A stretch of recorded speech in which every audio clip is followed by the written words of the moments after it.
All right, so the last section before the next test is the easiest one. So these are the product to sum and sum to product formulas.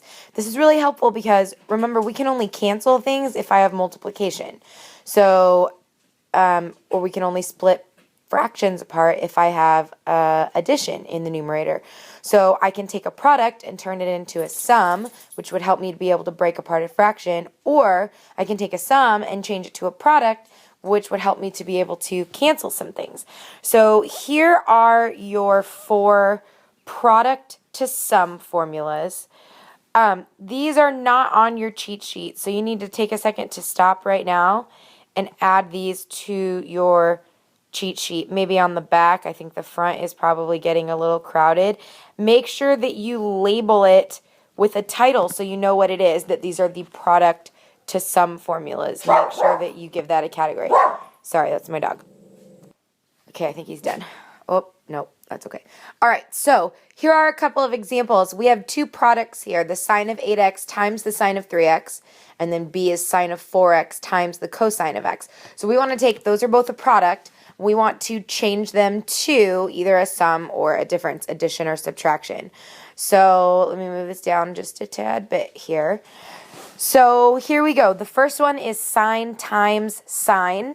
And so looking at our list, that is the top one here, sine times sine. And so alpha would be 8, beta would be 3x. And so that's what we're going to use. So using the top formula, that tells us that this is equal to 1/2 times the cosine of alpha minus beta minus the cosine of alpha plus beta. All we can do is simplify inside here with our like terms. So we get 1/2 times the cosine of 5x minus the cosine of 11x. And for now, we can leave it just like that. You don't need to distribute that 1/2 because that may or may not be helpful based on whatever you're doing. So it's best to just leave it for right now, and I think that's how my math lab is going to be looking for your answers. So there you go. Go ahead and pause the video for just a second and try B to see if you're following along on your own. So here is what we get. This is sine times cosine, which is the third one here. So I'm going to be using that formula, which is 1/2 times the sine of alpha plus beta. And we can go ahead and do this now. 4x plus x would be 5x. And then I have plus the sine of alpha minus beta, which in this case would give me 3x. So that's all there is to those product to sum formulas. Turning the page here, we're going to go the opposite direction, and I have a sum to product. So we're taking addition or subtraction, changing it into multiplication. We've got a lot of 2's up in here, so just keep an eye on that. So here we go. I have the sine of 9x plus 5x, and I want to change that to a product. So I have sine plus sine. That is going to be this top one right here. Sine plus sine. And so we just need to plug in our alpha and beta. So again, 9x would be alpha, 5x would be beta. I'm going to have 2 times the sine of 9x plus 5x divided by 2. We'll come back and simplify that in a minute. Times the cosine of 9x minus 5x divided by 2. So I can simplify that here. I get 2 times the sine. It's going to be 14x divided by 2, so I get 7x cosine 4x divided by 2, which is going to be 2x.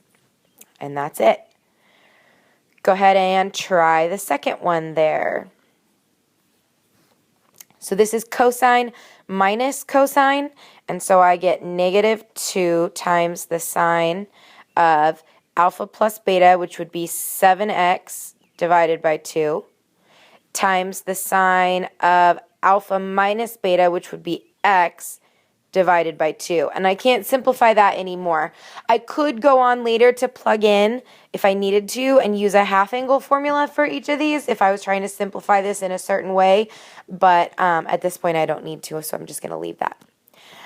Lastly, here is an example of an identity that we can verify. And we're going to have to substitute in here. So I'm going to use cosine minus cosine and sine plus sine. This one's a little bit weird because we're going to have to use our even and odd identities. So I'm going to go ahead and substitute through based off of my sum and difference formulas. So this top one is cosine minus cosine.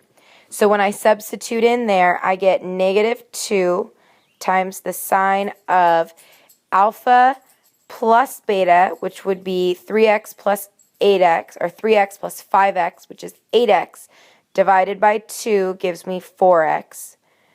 And then I have times the sine of alpha minus beta, which would give me negative 2x divided by 2. So that's the sine of negative x. There's where you're going to need your even or odd identities. In the denominator, I have the sine of 3x plus the sine of 5x. So the sine formula for addition is 2 times the sine of alpha plus beta divided by 2, which is, again, 8x divided by 2, so 4x. And then the cosine of, we get negative x, again, right here. So take a second to look at your sheet and decide what is going to happen in each of these places. You're looking at the even and odd identities. He's still growling over here. Okay. So what ends up happening, remember cosine and its reciprocal are the only ones that are even. That means that it ends up being the same thing as the cosine of x. So when I substitute in, I get 2, or negative 2 times the sine of 4x times sine of negative x turns into negative sine of x over 2 times the sine of 4x. Cosine of negative x is just cosine of x. Now, I see already I've got a couple of things. These are going to cancel. My 2's are going to cancel, and these two negatives are going to turn into positive. So I'm just left with sine of x over cosine of x, which is tangent of x, which is what we wanted. So there we go.